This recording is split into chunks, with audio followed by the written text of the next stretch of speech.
Today's challenge, the challenge of the moment, is materialism.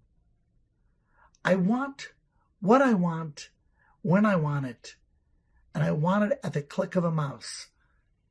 One click, I want to own it. I want to run after it. Consumerism, materialism, click on Amazon, go to eBay, get what I want, see what I want, taste what I want, and I want it right now. That's a great challenge. That's today's challenge. Because the Torah is not into materialism. The Torah says whatever I have, it's a means to an end.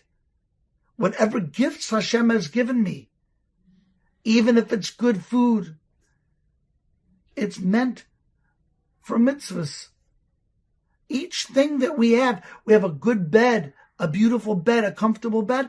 It's so I can get a good night's rest so that tomorrow I'll be awake and I'll be able to daven to Hashem and I will have koach, I'll have the energy and I won't be grumpy to my wife or my husband or my children, and I'll be able to be productive and give my boss a full 60 minutes, an hour of work because I'm awake. So that bed serves a spiritual purpose. Food gives me energy. A car allows me to drive to shul and allows me to do mitzvahs. But materialism just for desire, just for the name brand, just to own, that's today's great test. Never before could we get what we want when we wanted, the moment we wanted it. Today, there's even a movement to have drones drop packages at your doorstep within hours of you ordering it. You want a pizza? You want a new pair of shoes? A drone will drop it to your doorstep. It's incredible. Materialism, that's the ism of the moment. Now, this ism is different than the other isms for a few different ways. Other isms, like Darwinism, like communism, these were isms that attacked, that challenged sophisticated thinking people. A 12-year-old doesn't run after atheism, Darwinism, communism. It's not on their radar.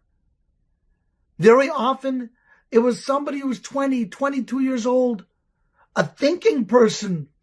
They pick up Origin of a Species. They read the Manifesto of Karl Marx.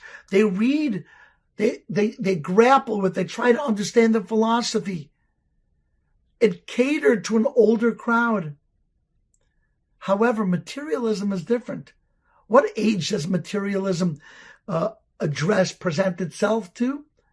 A young age. 12-year-old, that's already old. 10-year-old, 8-year-old. Even younger.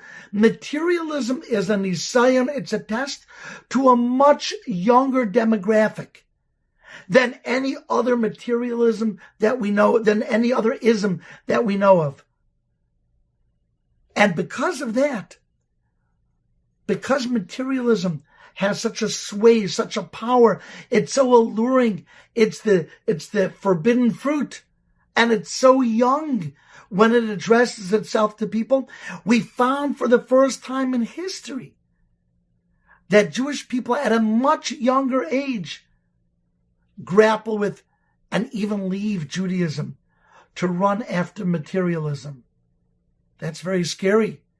That means that this ism can attack young people, and therefore the fight to keep people on the straight and narrow, to keep people connected to Hashem, Torah, and mitzvahs, begins at such a young age. We're grappling, we're fighting. And that's why we find families,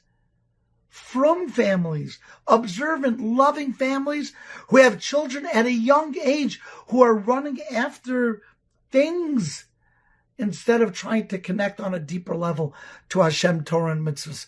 Now that's scary. That's unique. That's a very unique challenge. However, there is an upside to this ism.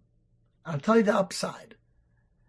The other isms, Darwinism, Buddhism, communism, feminism, these isms that challenged people at an older age, very often when people became sucked into these movements, we never saw them again.